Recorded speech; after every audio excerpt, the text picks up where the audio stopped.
동방 박사가 출연을 합니다. 동방 박사 몇 사람이요? 몇 사람이요? 네, 동방 박사 세 사람은 어릴 때 아주 잘못된 가르침을 받은 사람의 대답입니다. 동방 박사들이라 그랬지 동방 박사가 몇인지 성경에 도무지 나오지 않습니다. 그래서 동방 박사 세 사람은 틀렸습니다. 동방 박사들이다라고 했습니다. 그렇죠? 성경을 자세히 보십시오. 동방으로부터 온 박사들이라고 했지 동방 박사 세 사람이라고 얘기하지 않았습니다. 예물이 세 가지이기 때문에 아마 동방 박사가 세 사람이었을 것이다 라고 추측해서 어릴 때부터 동방 박사 세 사람으로 여러분들 배워왔습니다.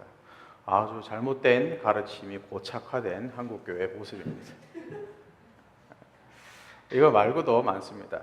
예수님의 오른쪽에 있는 사람 강도가 구원을 받았을까요? 왼쪽에 있는 사람 강도가 구원받았을까요? 대부분 대답할 때 오른쪽이라고 얘기하는데 거기도 어느 쪽이 구원받았는지 안 나옵니다. 요나는 고래 입에 들어갔다 나왔을까요? 갈치 입에 들어갔다 나왔을까요? Big fish라고 되어 있습니다. 고래라고 되어 있지 않습니다. 좌우지간 동방박사라는 말은 우리가 지금 흔히 얘기하는 PhD나 어떤 닥터 디그리를 가진 박사가 아니라 마고스라는 단어, 바벨론에서 기원된 단어인데 이 바벨론이나 메데 그리고 페르시아에서 현자나 교사, 제사장, 의사, 점성가, 또 예언자, 해몽가, 마술가 등을 총 다 해서 칭하는 단어가 바로 이 박사라는 단어입니다. 문화와 천문학이 발달한 페르시아나 바벨론 또 아라비아나 메데 등에서 왔을 가능성이 높습니다. 동쪽에서부터 왔으니까 문화와 천문학이 발달한 곳에서 왔을 것입니다.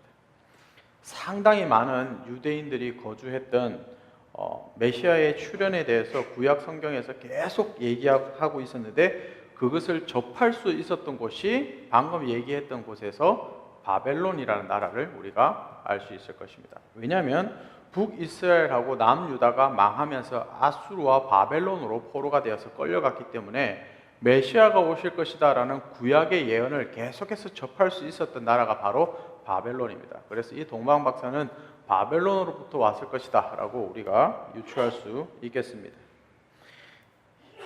이 지역의 동방박사들이 올 때에 예루살렘까지 찾아오는데 이 사람들은 점성가 그리고 예언가 그룹에 속하지 않았나라고 생각을 해보게 됩니다. 이들이 예루살렘에서 찾아와서 유대왕이 어디 있느냐라고 헤롯이 물어보니까 별을 보고 우리가 지금 가고 있는데 우리가 여기까지 온 이유는 경배하러 왔습니다 라고 2절에서 얘기를 합니다.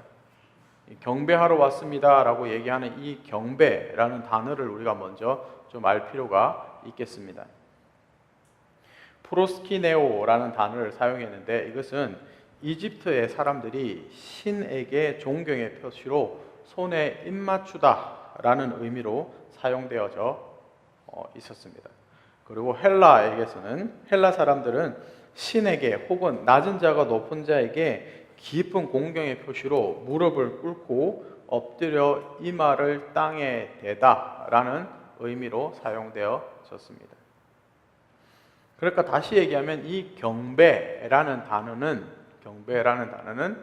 엎드려서 이마가 땅에 닿이는 그러한 행위를 얘기하는 것이고 또한 내가 공경하고 내가 존경하는 그 존재에 대해서 손에 입을 맞춘다라는 것은 내가 당신 아래에 있습니다. 내가 당신을 섬길 자입니다. 라고 표현하는 태도다라는 것입니다. 이것이 바로 성경에서 얘기하는 경배라는 뜻입니다. 그럼 우리는 무엇을 경배합니까? 경배할 때는 무언가 우리보다 높고 귀한 위치에 있거나 그것에 가치가 있을 때 우리는 경배하게 되는 것입니다. 요한복음 4장 20절, 24절 그리고 12장 20절에서도 하나님께 예배합니다라고 할 때 바로 이 경배한다라는 단어를 사용했습니다. 박사들이 아기 예수께 공경의 마음을 표시하러 온 것이 아니라 신적인 경배와 예배를 드리러 왔다라는 것을 우리가 알 수가 있습니다. 헬라에서 왔습니다. 헬라에서는 뭐라고 사용되어진다고요? 신적인 존재에게 엎드려서 이마에 땅바닥이 닿인다. 신적인 존재에 내가 공경한다 라고 사용되어졌다 했습니다. 그러므로 이들은 메시아를 찾아서 별을 쫓아서 계속해서 경배하러 왔던 것입니다. 이러므로 우리가 경배의 뜻을 이제 알게 되었습니다. 그러면 경배의 가치는 무엇인가라는 것입니다. 경배의 가치를 알 때 우리가 그 가치에 맞는 삶, 그 가치에 맞는 삶에 부합하는 삶을 살 수 있게 되는 것입니다. 첫 번째, 경배의 가치는 인생의 목적이다라는 것입니다. 내 인생의 목적이 분명할 때 그것을 경배하게 됩니다. 내 인생은 그것을 경배하는 것에 따라서 나아가게 되어 있습니다. 헤롯 왕이 먼저 이 박사들을 만나서 나도 경배할 테니까 니들이 그걸 좀 찾아줘라 라고 얘기를 합니다. 그런데 나중에 이 동방 박사들이 꿈에 나타나서 다른 길로 가라, 헤롯에게 가지 말고 다른 길로 가라 해서 갑니다. 그래서 헤롯이 오늘 읽은 본문 후에 16절에 헤롯이 굉장히 화가 납니다. 이에 헤롯이 박사들에게 속은 줄 알고 심히 노하여 사람을 보내어 베들레헴과 그 모든 지경 안에 있는 사내 아이를 박사들에게 자세히 알아본 그때를 기준으로 2살부터 그 아래로 다 죽이니. 이 헤롯은 굉장히 잔인한 사람입니다. 자기의 자리를 지키기 위해서 모든 사람을 다 죽여버리는 사람입니다. 헤롯은 자기의 왕위를 지키기 위해서 자기 아내 아리암네도 죽였습니다. 그리고 2 아들도 죽였습니다. 그만큼 극악무도한 사람입니다. 그런데 오늘 본문에 보니까 3절에 헤롯과 온 예루살렘이 듣고 소동한지라 라고 되어 있습니다. 왜 소동했을까요? 헤롯은 메시아가 와서 자기의 왕위를 엎어버리고 새로운 왕이 오는 줄 알고 헤롯은 소동했습니다. 난리가 난 겁니다. 그런데 방금 읽은 본문 3절에 헤롯과 온 예루살렘이 듣고 소동한지라고 그랬습니다. 자, 여러분, 예루살렘은 지금 소동할 필요가 있습니까? 없습니까? 예루살렘은 소동할 필요가 없습니다. 그렇게 기도하고 고대하고 기다리던 메시아가 오시는데 왜 소동하냐라는 거죠. 헤롯은 소동할 이유가 있지만 예루살렘은 소동할 이유가 전혀 없습니다. 그러나 오늘 성경 본문에는 온 예루살렘이 헤롯과 함께 소동했다라고 되어 있습니다. 이 이유는 헤롯이 마음에 소동이 일어나서 혹 자기들도 다 해할까 봐 이 사람들이 그렇게 고대하고 기다렸던 메시아가 온다라는 소식을 들었음에도 불구하고 헤롯의 눈치를 보고 있는 것입니다. 이 말은 무슨 말입니까? 진짜 기뻐해야 될 메시아를 기뻐하지 아니하고 권력을 가지고 있는 사람의 눈치를 보고 있다라는 것입니다.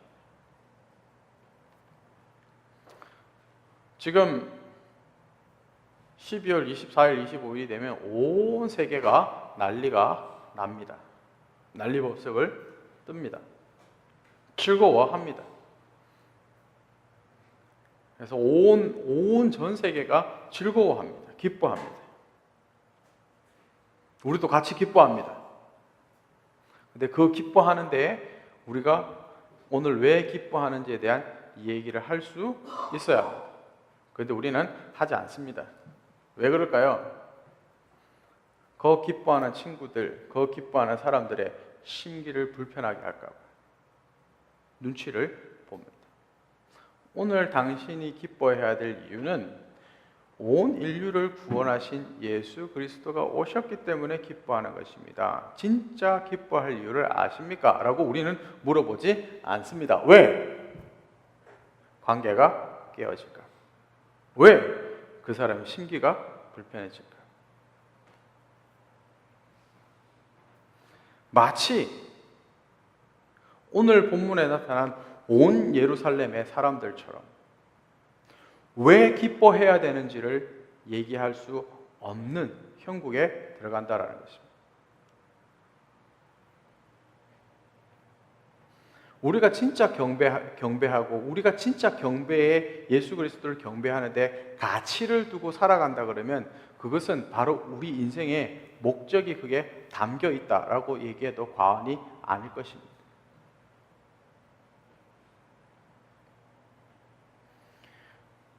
조금 더 심한 사람은요, 세상과 사람들에게 눈치를 볼 뿐만 아니라 똑같이 흘러갑니다. 아, 크리스마스인데 눈이 오지 않네요. 화이트 크리스마스를 기대했는데, 여러분, 크리스마스는 눈 오는 날이 아닙니다. 크리스마스는 예수 그리스도가 이 땅에 오셨기 때문에, 구세주가 메시아가 이 땅에 오셨기 때문에 기뻐하는 날입니다. 아, 올 크리스마스 때도 옆구리가 싫은, 여러분, 크리스마스는 옆구리가 싫은 날이 아닙니다. 주님 오심으로 인하여서 기뻐하는 날입니다. 이런 어떤 세상의 풍조를 따라서 같이 흘러가는 경우도 허다하더라는 것입니다.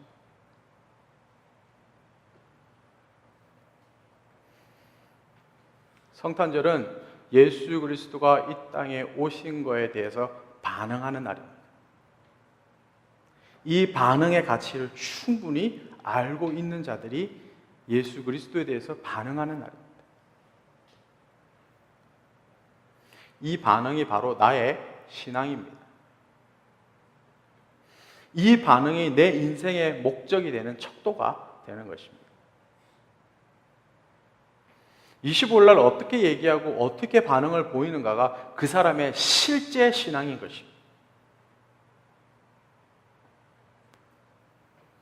그리고 실제 그 사람이 얘기하고 행동하는 그 사람의 태도를 보면 그 사람의 실제 인생의 목적이 무엇인지 나타나는 날이 성탄절입니다.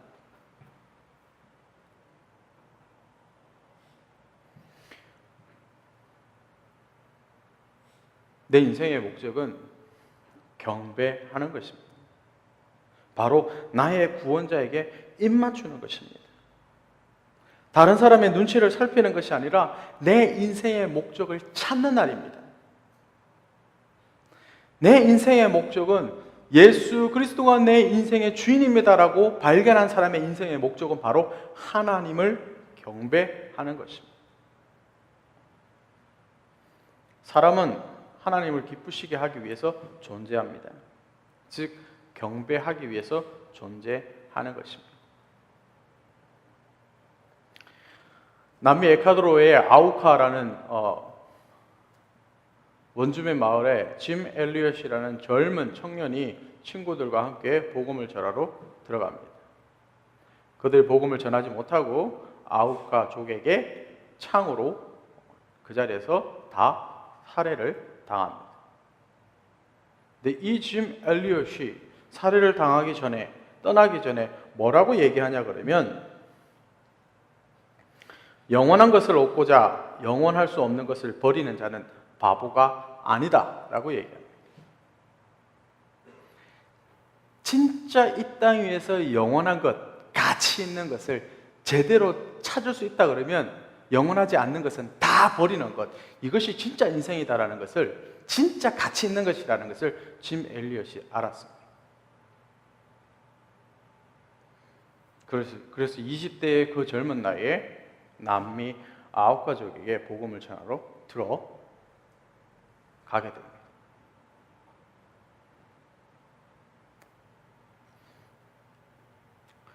미국에서 대학원 다닐 때 짐 엘리엇의 와이프인 엘리자벳 엘리엇이 와서 간증하는 시간이 있었습니다. 20대의 남편을 여의고 혼자 자녀를 키우면서 온 이 엘리자벳 엘리엇이 똑같은 얘기를 했습니다.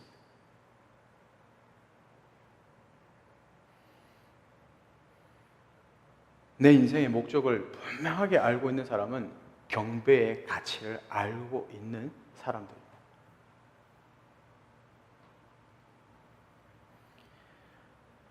예수의 가치를, 경배의 중요성을 간파한 사도 바울도 세상 모든 것을 배설물로 여겼습니다.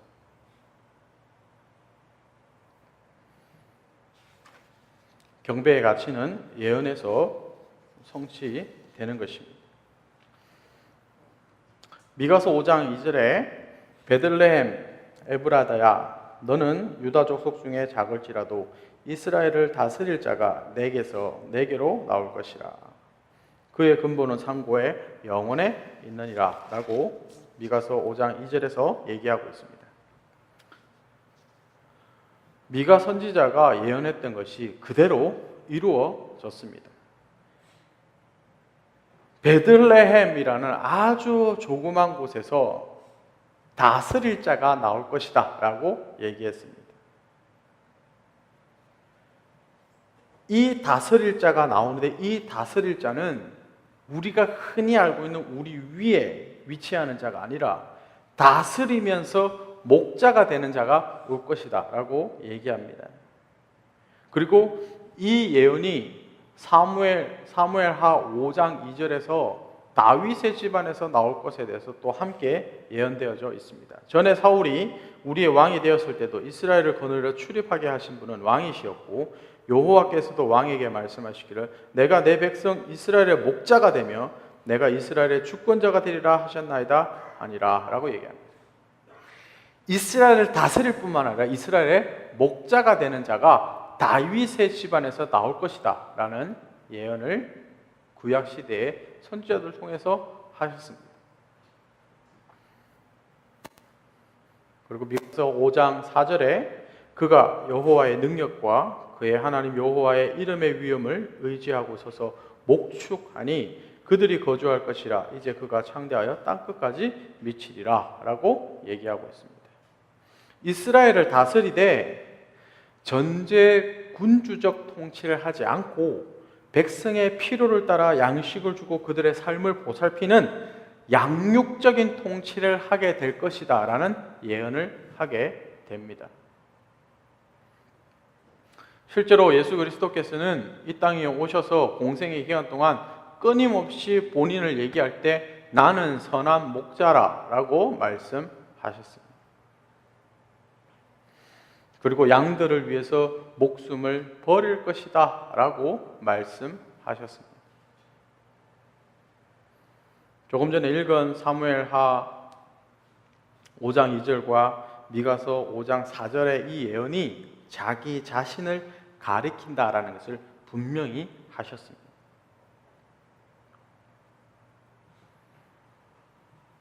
하나님의 말씀을 통해서 예언이 그대로 이루어졌습니다. 이 예언이 이루어진 이것에 우리는 경배의 가치를 둘 수 있다라는 것입니다. 세 번째 경배의 가치는 크게 기뻐하는 것입니다. 오늘 본문에 보니까 별을 보고 기뻐했습니다. 동방 박사들이 별을 보고 기뻐했어요. 평소에 별을 잘 못 보는 곳에 있었던 것이 아닌데 왜 이렇게 기뻐했을까요? 자기들이 그렇게 들었던 이스라엘 백성들이 포로로 잡혀와서 바벨론에서 얘기했던 그 메시아가 분명히 자기들에게 나타난 것이 별로 나타나서 자기들을 인도해 가는 것. 별이 자기들을 인도해 가는데 쭉 따라가다 보니까 아기 예수가 있는 위에 별이 머물렀더라라고 오늘 본문에 되어 있습니다. 우리가 그냥 읽으면 별들을 따라가서 별이 딱 멈추니까 그 위에 있었구나 라고 생각할 줄 모르겠지만 별을 누가 움직였을까요? 별이 능동적으로 움직였습니다. 별이 능동적으로 움직였고 별이 아기 예수가 있는 그곳에 딱 멈췄습니다. 머물게 했습니다. 하나님의 개입하심과 하나님이 주관적으로 별을 움직이심을 우리가 본문을 통해서 알 수 있게 되는 것입니다.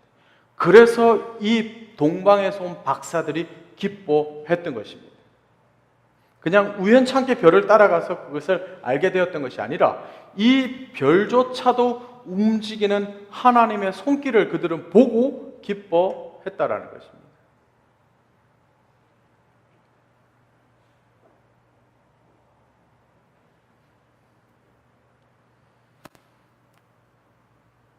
그리고 이 사람들이 동방 박사들이 아기 예수를 들어가서 만나면서 기뻐합니다.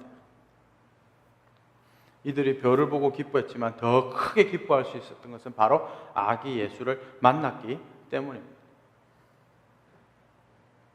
신적인 대상을 만난 것입니다.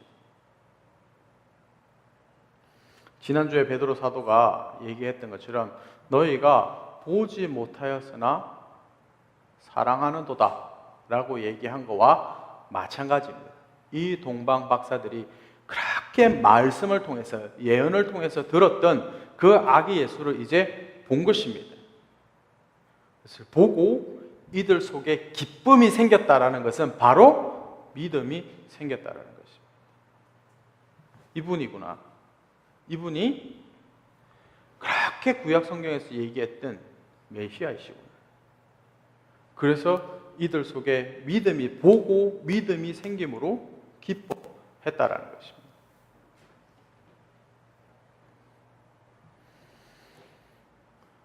믿음은 나를 기쁘게 합니다. 믿음은 나를 더욱더 기쁘게 합니다. 믿음에 몇 가지가 있다고요? 몇 가지가 있다고요, 믿음에는? 이 세상을 살아가면서 믿음은 4가지가 있다고 늘 얘기합니다. 첫 번째 믿음이 미신입니다. 없는 걸 있는 것처럼 믿는 게 미신입니다. 두 번째가 맹신입니다. 따지지도 묻지도 않고 맹목적으로 믿는 것이 맹신입니다. 세 번째가 광신입니다. 자기 주관적으로 믿는 것이 광신입니다. 네 번째가 확신입니다. 확신은 객관적, 역사적 사실을 근거로 해서 믿는 것이 확신입니다. 그래서 우리가 따라가야 할 것이 바로 이 확신입니다. 성경에서 얘기하는 믿음이 바로 이 확신입니다. 구약과 신약을 통한 확신 가운데 살아가는 것, 이것이 믿음입니다. 이 믿음이 어떻게 한다고요? 크게 나를 기쁘게 한다고요. 그러므로 믿음은 구원의 시작입니다. 그래서 더 크게 기쁘게 되는 것입니다. 믿음은 성장의 시작입니다. 내가 성장함으로 나를 기쁘게 하는 것입니다.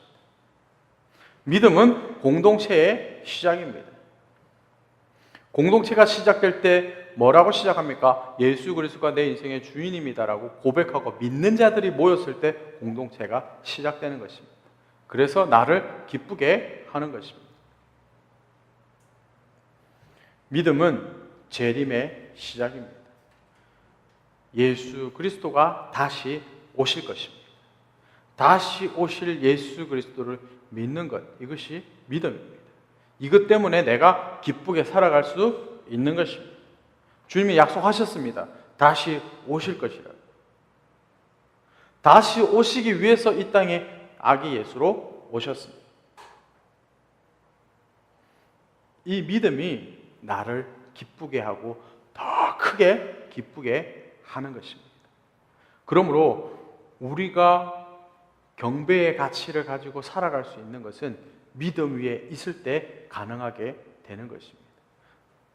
우리의 믿음으로 예수 그리스도를 더 경배할 수 있게 되는 것입니다. 동방 박사들이 예물을 드렸습니다. 첫 번째 드린 예물이 황금입니다.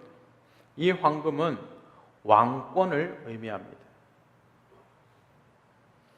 유황은 신께 드리는 제의적 용도로 쓰였던 물건입니다.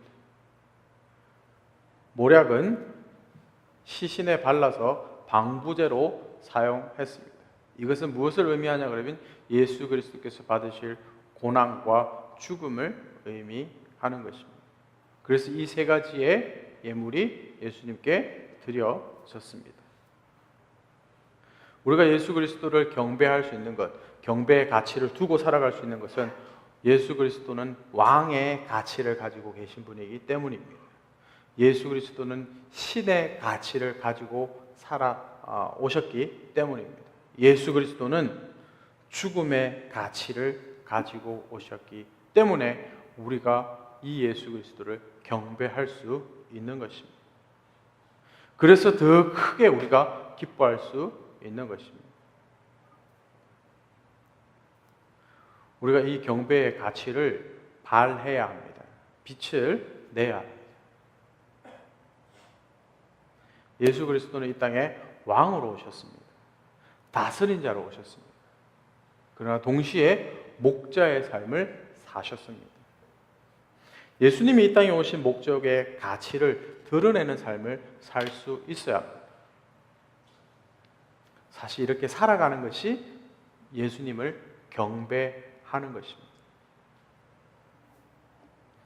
요한복음 10장 10절에서 11절에 보니까 도둑이 오는 것은 도둑질하고 죽이고 멸망시키려는 것뿐이요 내가 온 것은 양으로 생명을 얻게 하고 더 풍성히 얻게 하려는 것이라. 나는 선한 목자라. 선한 목자는 양들을 위하여 목숨을 버리거니와 라고 얘기합니다. 예수님을 경배하는 것, 우리가 경배의 가치를 두고 살아갈 수 있는 것은 바로 예수 그리스도가 나를 위해서 목숨을 버리셨기 때문입니다. 우리가 예수 그리스도를 경배할 수 있는 것, 여기에 가치를 두고 살아갈 수 있는 것은 나를 위해서 목숨을 버리심으로 나에게 생명을 주셨기 때문입니다. 우리가 예수 그리스도를 오심을 경배하며 가치를 두고 살아갈 수 있는 것은 예수 그리스도가 나를 위해서 목숨을 버리심으로 나에게 풍성한 삶을 얻게 하셨기 때문입니다.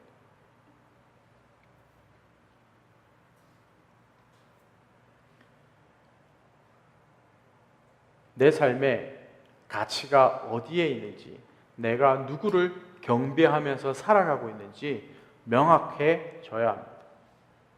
세상의 흐름 따라서 살아가면서 헤롯처럼 아니면 온 예루살렘처럼 눈치를 보고 그 세상 풍조에 따라서 살아가며 내가 정말 경배해야 할 것, 내가 정말 가치를 둬야 할 것에 가치를 두지 않고 다른 것을 경배하고 가치를 두고 살아가고 있지 않는지 돌아보아야 합니다. 내 경배의 가치는 철저하게 하나님의 말씀에서 비롯된다는, 예언에서 성취되었다는 것을 우리가 알아야 되겠습니다. 내 경배의 가치는 바로 나를 위해서 죽으시고 그 죽으심으로 생명을 주셨고 다스릴 뿐만 아니라 새 생명을 주신 그 예수 그리스도, 여기에 내 경배의 가치가 있어야 되겠습니다. 그러므로 경배의 가치는 일요일 한 번 드리는 제의적인 예배에 있는 것이 아니라 내 삶 속에서 예수 그리스도를 드러내고 예수 그리스도를 높이고 예수 그리스도를 경배할 때 진짜 내 삶의 경배의 가치가 발하게 되는 것이며 내 인생의 목적이 분명하게 드러나게 되는 것입니다.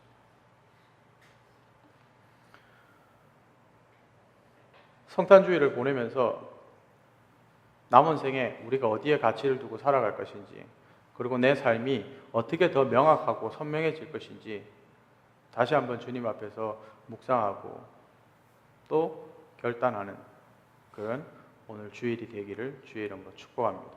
함께 기도하겠습니다.